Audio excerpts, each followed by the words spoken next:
I wanted to share a true, creepy story that happened to me 6 years ago when I was 11 years old in 7th grade. I'm currently 17 years old and recently graduated from school, but this experience still haunts me to this day. It all started when I used to go to my aunt's house every weekend for my studies. I wasn't very strong academically, so she tutored me. I stayed at her place for 2 full days, Saturday and Sunday. My dad would drop me off every Friday evening and pick me up on Sunday evening since I had school on Monday. It became a weekly routine. My aunt lived on the first floor of an apartment building. Even back then, I always felt something was off. I don't know if it was just me being a kid, but every time I visited her house, it gave me a weird, spooky feeling. It always felt unnaturally silent. I clearly remember that the apartment directly above hers used to be occupied by an old couple who had sadly passed away.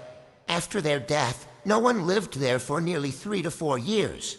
But while staying at my aunt's house, I often heard noises coming from that empty apartment above.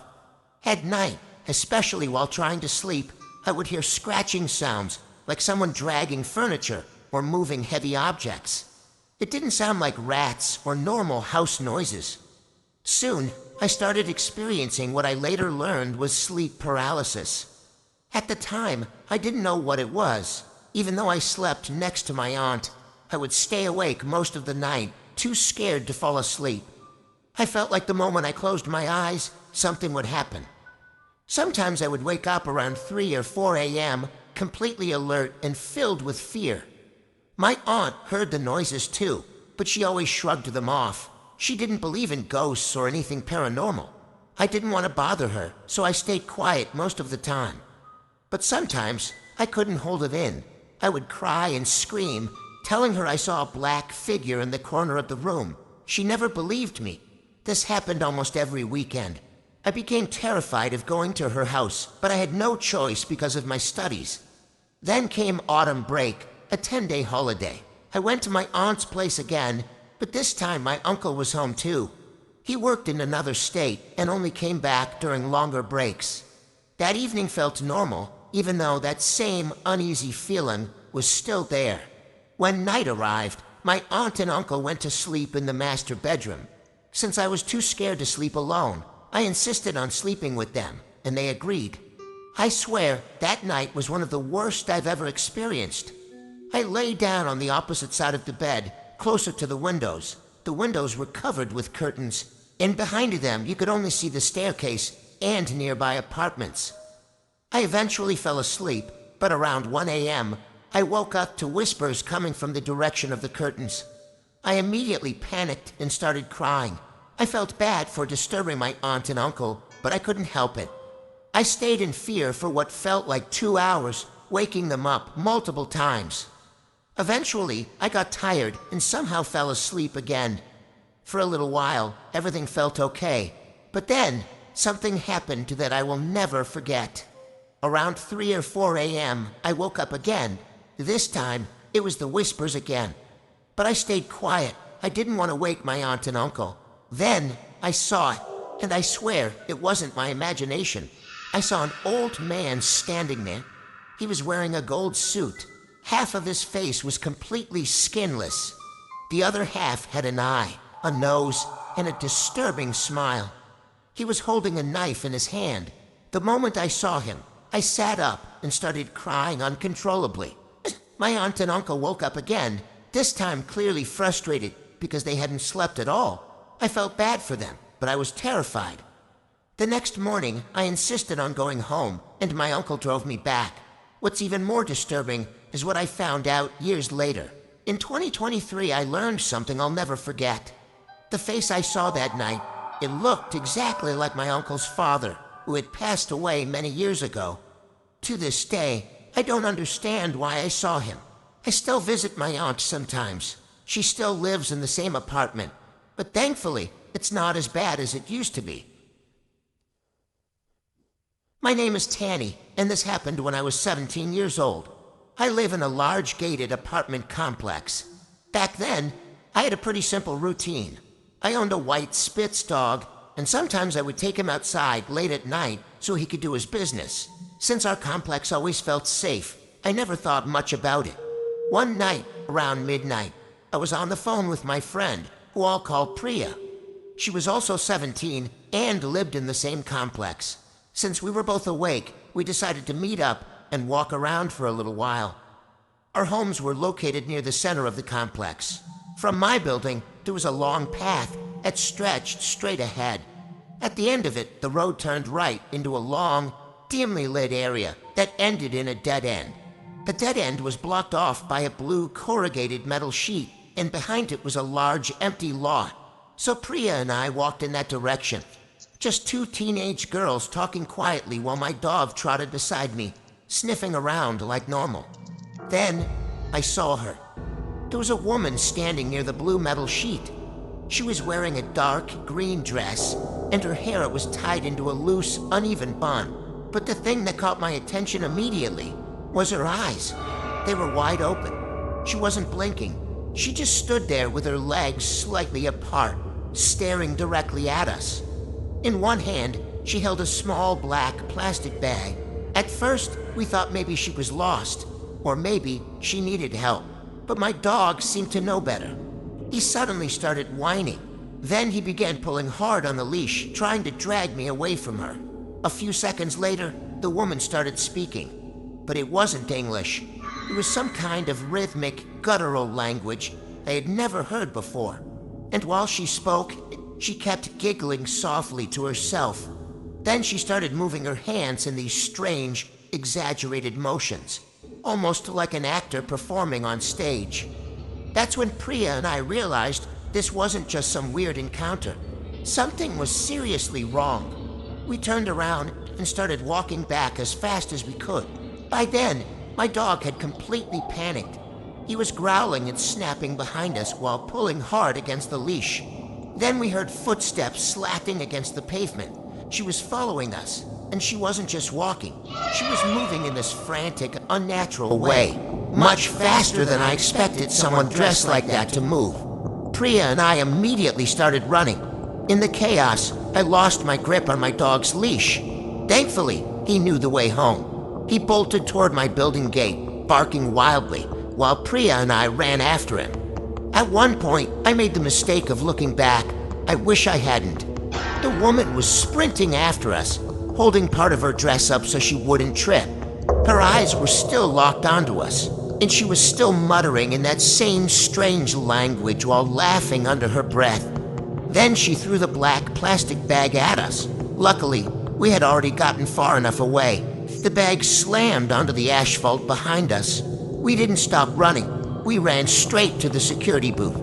My dad was one of the people in charge of the complex, so the guards took us seriously immediately. One of them grabbed a large baton and headed toward the dead end to search the area. But the woman was gone. They checked the entire stretch near the blue metal sheet.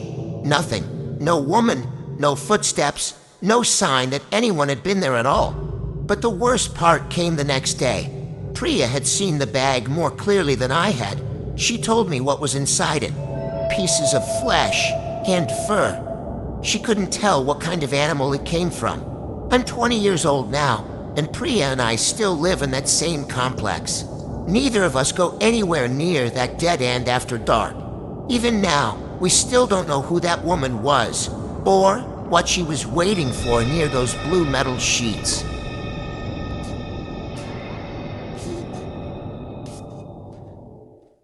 Hi, Wanzi. I wanted to share a personal story that happened to me a few weeks ago.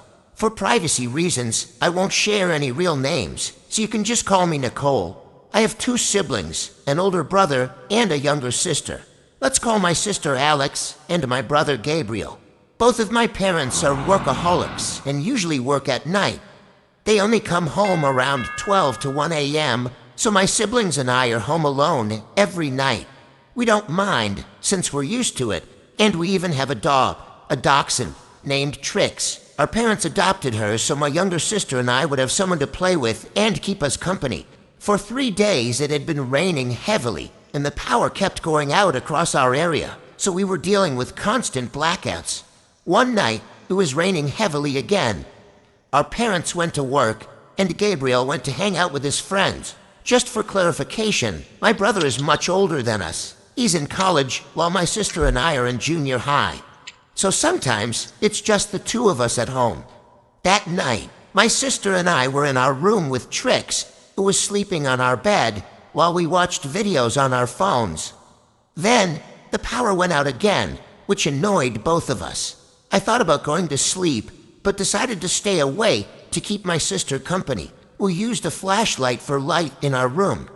While we were talking, I heard the front door open, since our room is right near it. That was weird. Gabriel always comes home late, and I knew I had locked the front door. My parents and brother always remind me to lock everything, and they usually knock or call my name so I can let them in. But this time, they didn't. I kept hearing footsteps moving around the house while my sister continued talking, completely unaware. Then, things started to feel wrong. Trix suddenly woke up, walked toward our bedroom door, started sniffing, and then began growling. That's when I started to panic. She only acts like that when she senses a stranger, maybe an intruder. My gut told me to act fast. I quietly locked our bedroom door, turned off the flashlight, and told my sister to be quiet.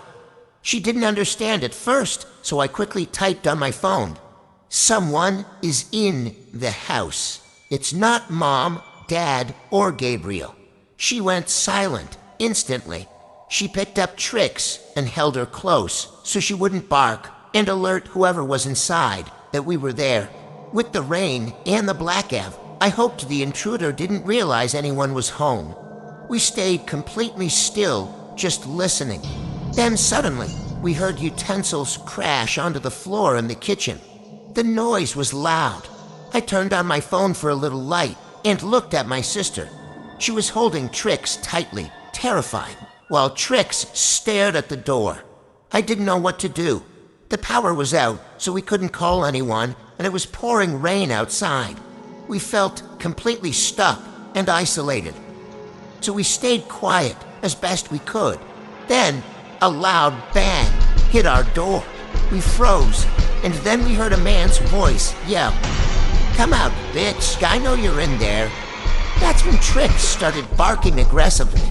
The man kept banging on our door harder and louder. I was panicking, but I knew I had to do something. I ran to my closet, grabbed 2 jackets, and gave one to Alex while I put the other one on. I told her to hold Trix, grabbed our phones, and made a decision. We were getting out through the window. Even though it was dark and pouring rain, I grabbed her hand and we climbed out. The moment we hit the ground, we ran. We ran as fast as we could to our neighbor's house and begged them to let us in. They immediately helped us.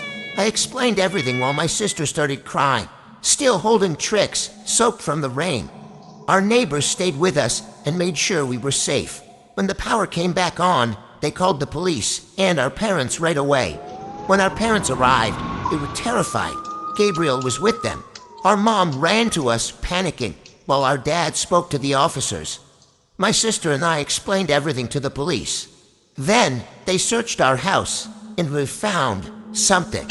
All the utensils were on the floor, and one item was missing, a knife. Worse, our bedroom door was wide open. I felt sick when I heard that. Nothing valuable had been taken, just the knife. The police couldn't do much. There were no fingerprints, and we never saw the man's face, only heard his voice. It's been a few days now, and we're staying at our grandparents' house for safety. Maybe we'll go back home soon, but only after my parents are sure it's safe. Gabriel has stayed with us since then and hasn't gone out with his friends. We're okay now. Escaping through that window that night was the right decision. But if I hadn't made that choice, who knows what would have happened?